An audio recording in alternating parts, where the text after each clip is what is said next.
Everybody and their financially confused cousin has been chanting the same line for years. When interest rates go up, lenders get cooked. Banks complain, borrowers wince. Analysts make serious faces on TV like they just smelled a burnt spreadsheet.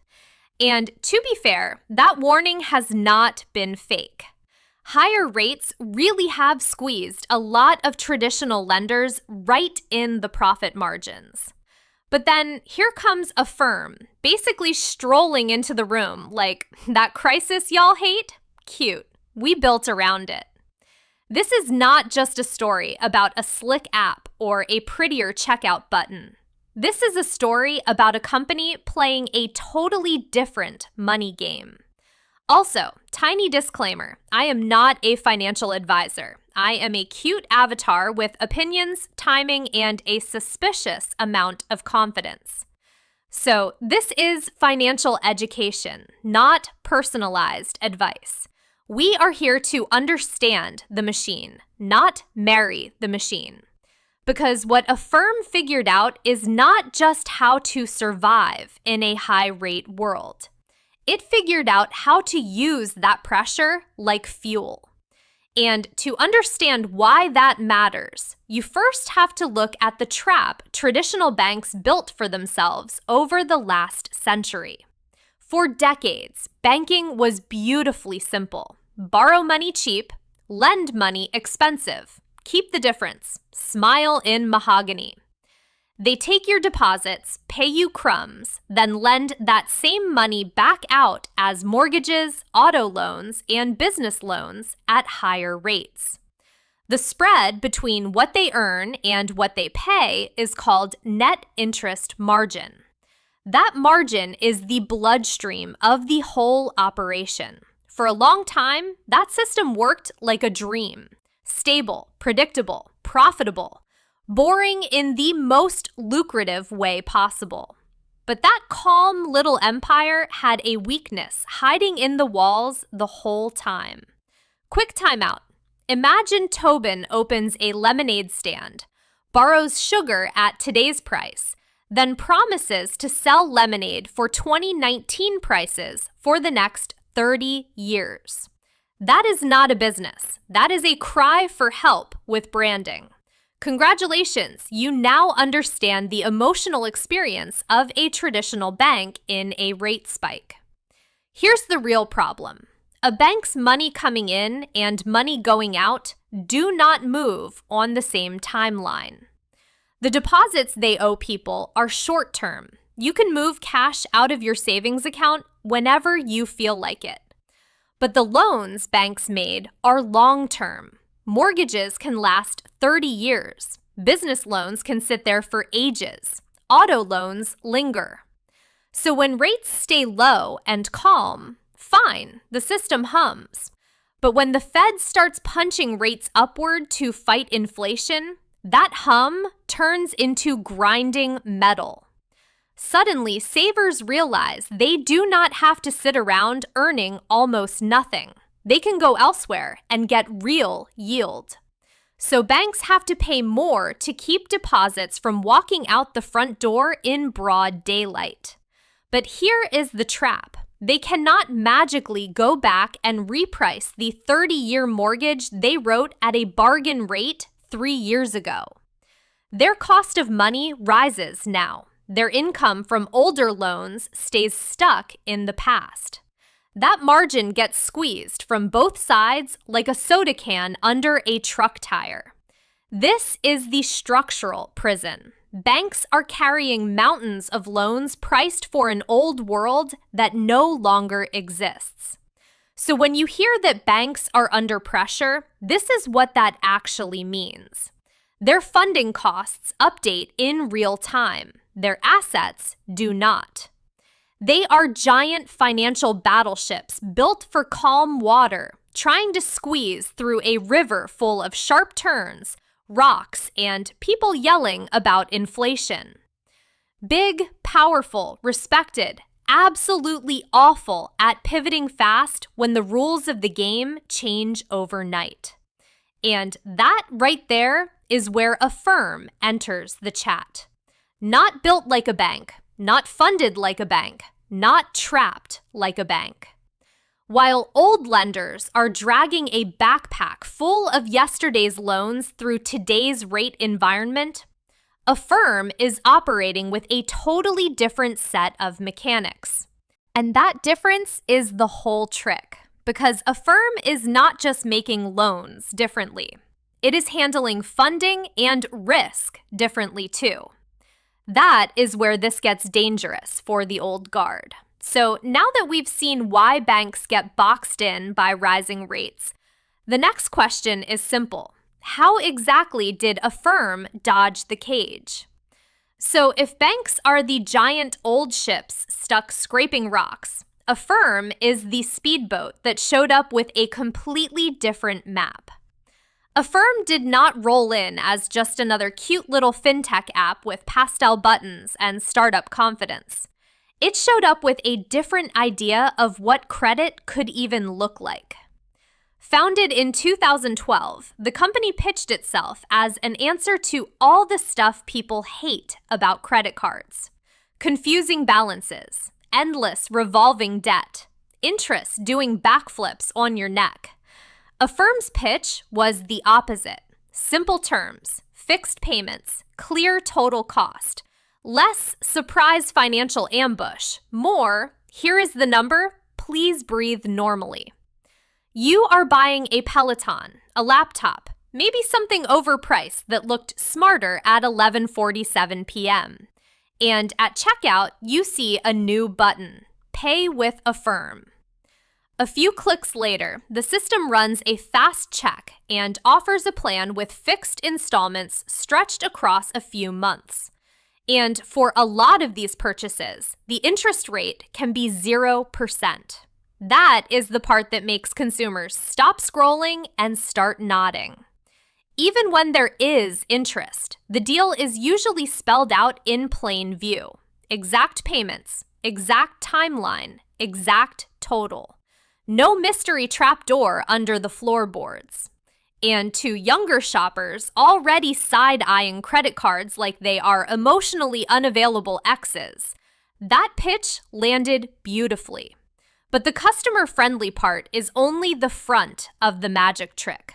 The real trick is how Affirm gets paid behind the curtain. Because Affirm does not rely on just one revenue stream. It has two money lanes working at the same time. And together, they make the whole machine much more flexible. Lane number one is familiar. Some consumers pay interest. Not every loan is 0%. A meaningful chunk comes with rates that can run from solidly normal to very spicy. So yes, in one sense, Affirm is still a lender. It issues credit and earns money when people borrow under those terms. Nothing mystical there. But lane number two is where the model gets clever enough to make old school banks itch. Merchant fees. On every transaction, Affirm can charge the retailer a fee, often much higher than a normal card processing fee. So why would a merchant agree to that? Why willingly hand over a chunky fee instead of clutching every last percentage point like a dragon on a spreadsheet? Because Affirm is not just handling payment. It is helping close the sale. It is a conversion tool wearing a lending outfit. Break a scary price into manageable chunks, and suddenly more people click buy. Some even buy the nicer version they were pretending not to want.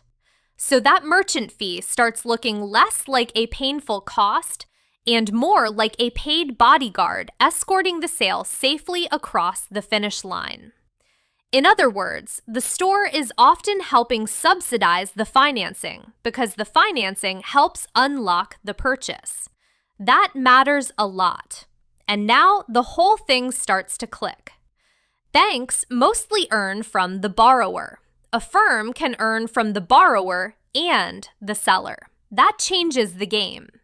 So what looks like a friendly checkout button is actually attached to a pretty adaptable financial engine. And that engine has 3 big advantages baked into it. Advantage number 1 is the loan structure itself. This is the foundational difference between Affirm and a credit card. A credit card gives you revolving credit. The balance can linger, grow, and compound. The terms can feel like fog wearing a suit. Affirm usually gives you a fixed-term installment loan tied to one specific purchase. One item, one timeline, one set of terms locked in right there. That sounds like a small design choice. It is not. In a high-rate world, that structure becomes a superpower. Because every new loan Affirm makes is priced in the market that exists today, not the one from 2 or 3 years ago. If rates are higher now, the loans issued now can reflect that. The portfolio keeps refreshing purchase by purchase instead of getting chained to some old low-rate era. Banks are dragging history around like luggage. Affirm gets to travel lighter. Advantage number 2 is the merchant fee buffer, and this part is low-key brilliant. In inflation, merchants raise prices because their own costs are up, but that also makes shoppers hesitate harder at checkout. So a retailer looks at that higher sticker price and thinks, if paying a fee helps me break this into easier bites and actually land the sale, fine.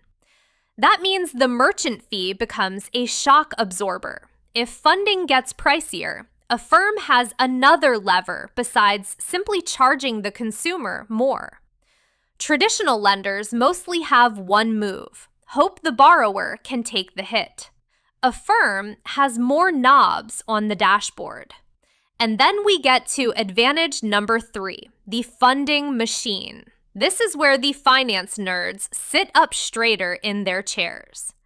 Banks use deposits. Affirm generally does not. It relies more on capital markets, credit facilities, and securitization. That means Affirm can bundle a huge number of individual loans together, package them into bond-like products, and sell them to investors. Yes, rising rates can raise Affirm's own funding costs too, but here is the difference. It does not need to cling to those loans forever the way banks often do. It originates loans, sells them, frees up cash, and then turns around and makes new loans priced for the world that exists right now.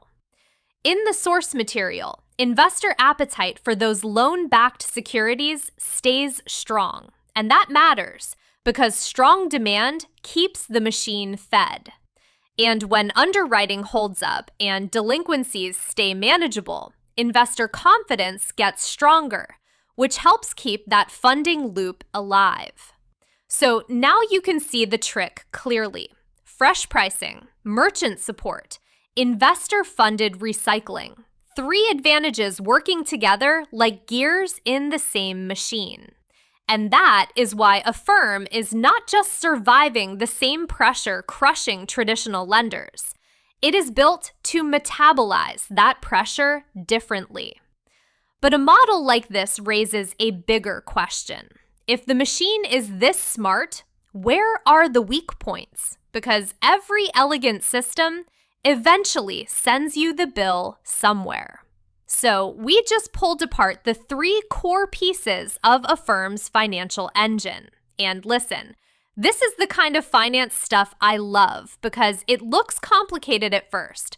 Then suddenly it clicks and you start seeing the whole economy differently. So if you are into these kinds of deep dives, hit subscribe. We drop videos like this every week, breaking down the systems quietly rearranging your money, your choices, and the world pretending it is all normal. Your support helps us keep digging, keep translating, and keep poking at the machinery until it tells on itself. All right, back to the part that actually hits your wallet. Because Affirm's rise is not just a cool company story. It points to a much bigger fight over how people will pay for things in the future. This is the beginning of a real tug of war between fast-moving fintech systems and old-school banks built for a slower age. On one side, you have the bank model, heavy, regulated, slow to turn, still dragging those old asset problems behind it.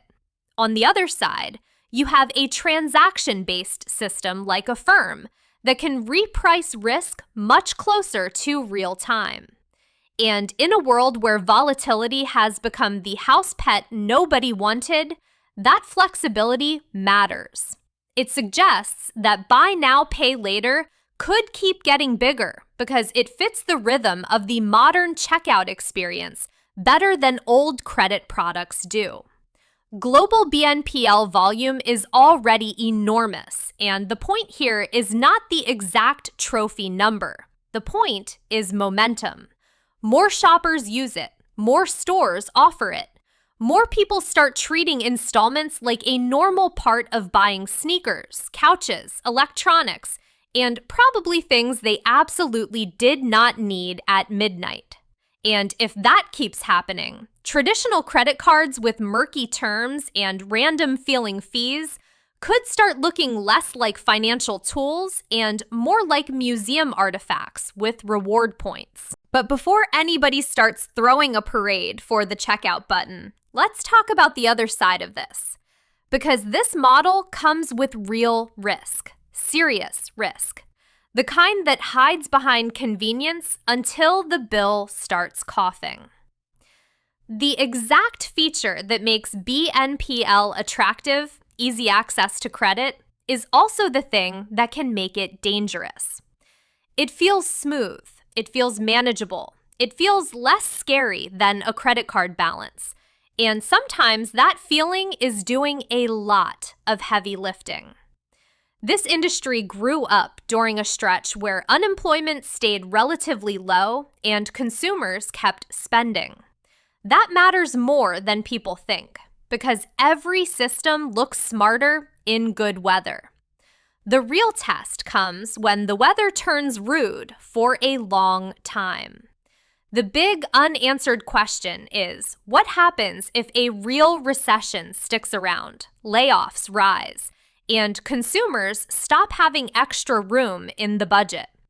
Because then, the same easy installment plan that felt harmless in a strong economy can start stacking pressure in a weak one. And the warning signs are already flashing. Late payments among BNPL users have been climbing. In the source material, a March 2026 report says 47% of BNPL users admitted being late on a payment in the past year, up from 41% in 2025 and 34% in 2024. That is not a tiny wobble. That is a trend line walking in the wrong direction wearing bright shoes. And maybe even more worrying, some consumers report using these services for essentials, like groceries. That means this is not always about convenience or smart cash flow. Sometimes it is about bridging the gap between paychecks. And that is where the entire vibe changes. Is this a healthy tool, or is it just a shinier trap for overspending? Because a product can be elegant for disciplined users and risky for stressed users at the exact same time. Both things can be true.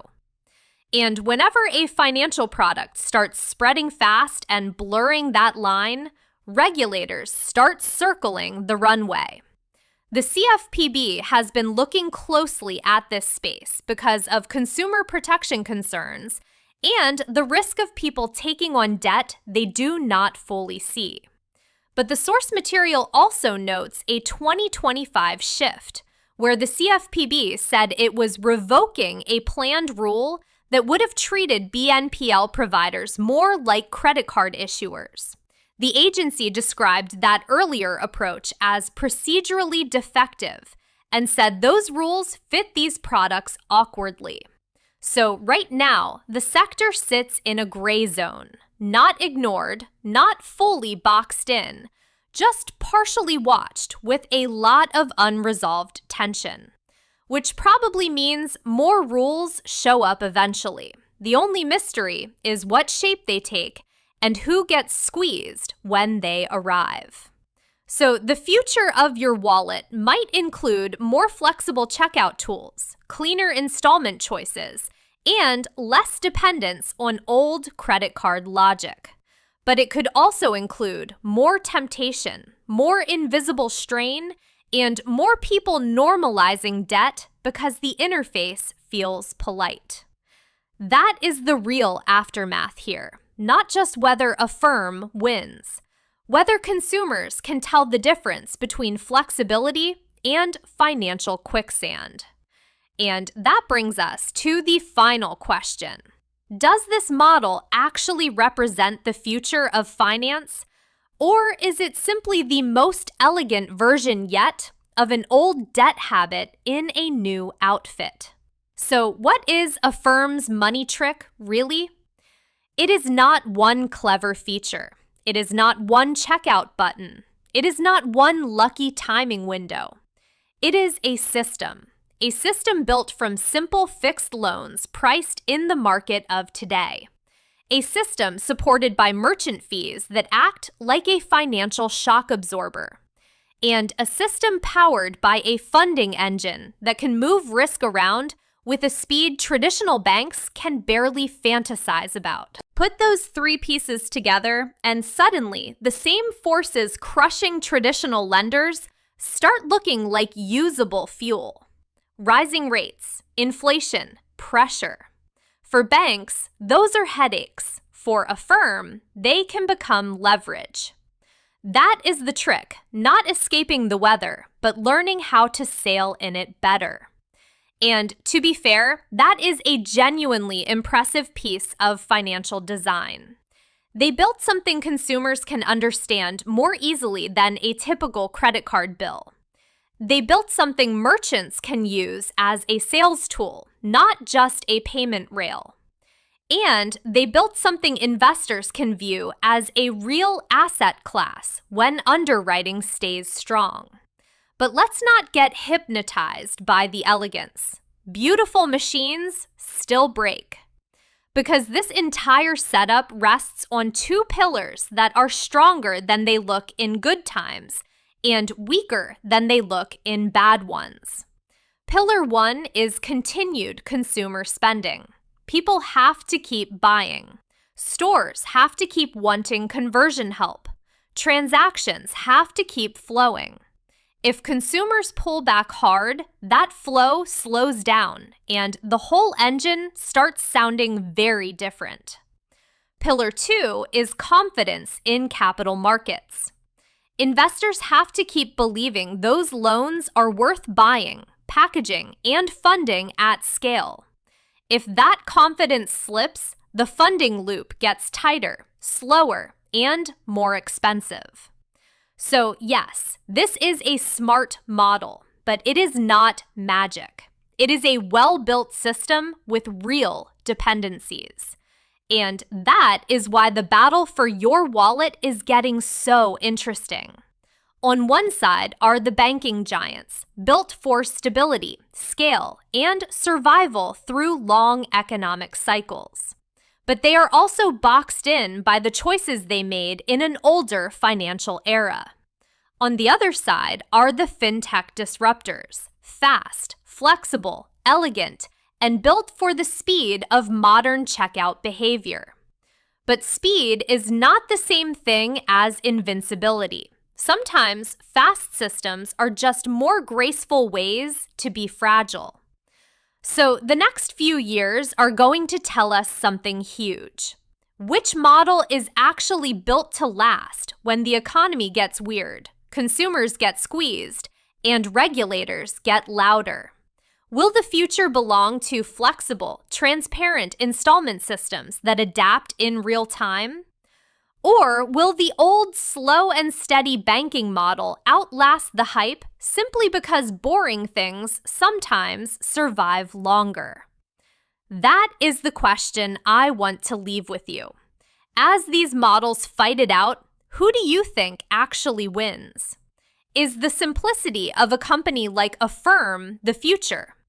Or does the slower, steadier security of traditional banking end up holding the line? Drop your thoughts in the comments because this is one of those financial shifts that looks boring right up until it changes your daily life. Thanks for watching. Check out the ebooks and check out our many financial calculators and other resources, links below. Basically, go feed your brain before your debit card develops bad ideas. And I will see you in the next one.